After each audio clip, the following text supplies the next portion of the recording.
representative of Indonesia, and I now give the floor to the representative of the group discriminated against on the grounds of work and dissidents. Thank you, respected Madam Chair, Excellencies and colleagues. I am Grijesh Dinkar and I represent the stakeholder group of communities discriminated on work and dissent. This discrimination involves exclusion and segregation based on inherited status such as caste, occupation or social origin.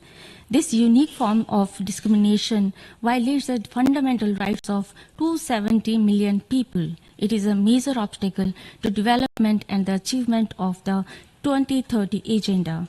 Communities discriminated on work and dissent include Dalits across South Asia, Haratin communities in Africa, Bracomin in Japan, Quilombola in Brazil, and Roma in Europe, among others. Success in achieving the 2030 Agenda and leaving no one behind relies not only in meeting the needs and specific challenges of MICs, but also in addressing the system of discriminations that prevent access to essential services for the most excluded groups who live in these countries. Let me close with some recommendations. Access to concessional finance, addressing debt vulnerabilities and long-term financing for SDG achievement is a critical and urgent need for MICs.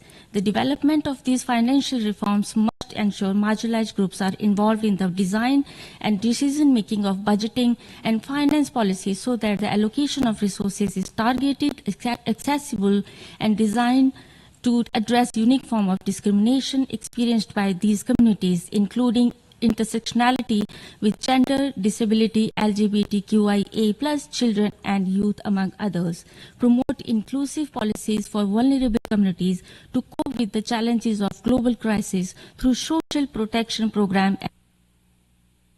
Doy las gracias a la representante del... I'd like to thank the representative of the group of discriminated against on grounds of work and dissent. I now give the floor to the representative of Chile. Thank you very much.